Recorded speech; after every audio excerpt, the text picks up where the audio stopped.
আমি একটা কথা স্পষ্ট করে বলে দিতে চাই, যদি মেগাস্টার শাকিব খানের কাছে আফরান নিশো ক্ষমা না চায়, তাহলে কখনো কুশ্চিন কালেও কোনো সাকিবিয়ান তাণ্ডবের বয়কট তুলে নিবে না। আমরা তাণ্ডবকে তখনই বয়কট উগ্র করে নেব যখন দেখব আফরান নিশো লাইভে এসে বা কোনো ভিডিও ক্লিপের মাধ্যমে বা কোনো প্রেস ব্রিফিং এ এসে শাকিব খানের পার্সোনাল বিষয়ে যে তিরস্কার করেছিল ওয়াটার শোতে গিয়ে সে বিষয়ে ক্ষমা চেয়েছে, তবেই আমরা আফরান নিশোকে ক্ষমা করব। আমাদের কথা হচ্ছে তখনই আমরা তাণ্ডবকে দেখব। শুধুমাত্র তাণ্ডবের আজকে টাইটেল ট্র্যাকের অবস্থা এই হয়েছে, এই শোচনীয় অবস্থার জন্য আমি শুধু বলবো আফরান নিশো দায়ী। কেন দায়ী? আফরান নিশো এত বড় বেহায়া যে সে শাকিব খানের মুভিতে নিচে হিট হওয়ার জন্য একদম উঠে পড়ে লেগেছে। কেন হিট হওয়ার জন্য আপনারা বলতে পারেন? সেটা কেন?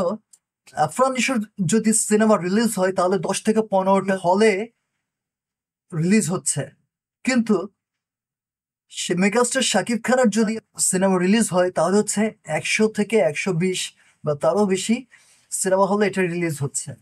তো এখন কথা হচ্ছে আহ আফরান নিশো চিন্তা করছে, আমি যদি 10-15টা জায়গায় যদি 100টা সিনেমা হলেই আমি যদি জায়গা করে নিতে পারি, এই সুযোগটাকে এই ট্রিক্সটাকে কাজে লাগাতে পারি, তাহলে আমার জন্য এটা সুবর্ণ সুযোগ। তাই বেহায়ার মতো উঠে পড়ে লেগেছে মেগাস্টার শাকিব খানের এই সিনেমাতে অভিনয় করার জন্য।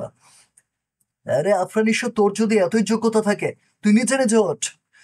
তাহলে সেই যদি তুই মেগাস্টার শাকিব খানকে, আমি শুধু একটা কথা বলবো, মেগাস্টার শাকিব খানকে তুই তো সুপারস্টার মানিস না, মেগাস্টার কোনোটাই মানিস না, তার বেহায়ের মতো কেন হচ্ছে মেগাস্টার শাকিব খানের মুভিতে অভিনয় করার জন্য পাগল হয়ে গিয়েছিস?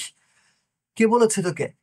আমি বলবো রায়হান রাফি ভাই, আপনি হচ্ছে বারবার হচ্ছে আমি দেখলাম বৈশাখী, সম্ভবত বৈশাখী টিভি চ্যানেলের একটা খবরে আপনি একটা ফোন অডিও কল রেকর্ড যেখানে আপনি বলেছেন যে নিশো অবশ্যই ক্ষমা চাইবে, না হলে হচ্ছে এখানে প্রশ্নই ওঠে না। তাহলে অবশ্যই কেন এখনো দেরি কেন হচ্ছে? আর আমরা অবশ্যই চাই 3 তারিখের আগে, প্রেস ব্রিফিং এর আগে তাকে ক্ষমা চাইতেই হবে। এটা হচ্ছে আমাদের দাবি। এখনো সময় আছে। কারণ আপনারা চিন্তা করুন, আমি সুশীল সমাজ যারা আছে, এলিট পার্সন যারা আছেন তাদেরকে বলবো, দেখুন আপনারা একবার বিবেচনা করে দেখুন তো, ওই হটের শোতে আফরান নিশো, এখানে রায়হান রাফি উপস্থিত ছিল। এটা কি অশোভনীয় কোনো কিছু নয় যে কারো পার্সোনাল বিষয়, তার কারো ফ্যামিলি ইস্যু নিয়ে হচ্ছে তাকে তিরস্কার করা? সে বুঝতেছে, সে অবশ্যই বুঝতেছে যে এখানে যখন হচ্ছে ওইসব ছেলেদের, ছেলেমেয়েরা এখানে যারা উপস্থিত ছিল, যেসব দর্শক ছিল, তারা ক্লু দিয়েছিল, ফার্স্ট ক্লুই বলেছিল যে বাংলাদেশের সব থেকে বর্তমান সুপারস্টার, সেখানে বুঝে নিয়েছে। তারপরে আরো মজা নেওয়ার জন্য আফরান নিশো বলছে যে আরো কুলু দাও, আরো কুলু দাও। তো এটা কি কোনো ভালো মানুষের কাজ? এটা কি কোনো সভ্য মানুষের কাজ হতে পারে? তো আমার কথা হচ্ছে আফরান নিশো বরাবরই একটা বেয়াদব। আমি একটা ভিডিওতে প্রথম আলো একটা সাক্ষাৎকার শুনেছিলাম যেরকম ওকে নাকি স্টেপ মেরেছে। আমি স্পষ্ট করে একটা কথাই বলতে চাই, মেগাস্টার শাকিব খানের কাছে যদি আফরান নিশো ক্ষমা না চায়, কখনো কোশ্চিন কালো কোনো সাকিবিয়ান কোনোদিনও তাণ্ডবের বয়কট তুলে নেবে না। এবং তাণ্ডব আমিও বয়কট করলাম সেই সাথে। আমি এক কথাই বলতে চাই, তাণ্ডব বয়কট। আসসালামু আলাইকুম। কেমন আছেন সকল সাকিবিয়ান ভাই বোনেরা? আমি জানি আপনারা কেউ ভালো নাই। কেন ভালো নাই? যেখানে মেগাস্টার শাকিব খানের পারমিশন ছাড়া, তাকে ইনফর্ম না করে, রায়হান রাফির মতো একজন মেধাবী পরিচালক সে যে কাজটি করেছে, আফরান নিশোকে নিয়েছে, এটা কি ভালো কাজ করেছে? কখনোই ভালো কাজ করেনি।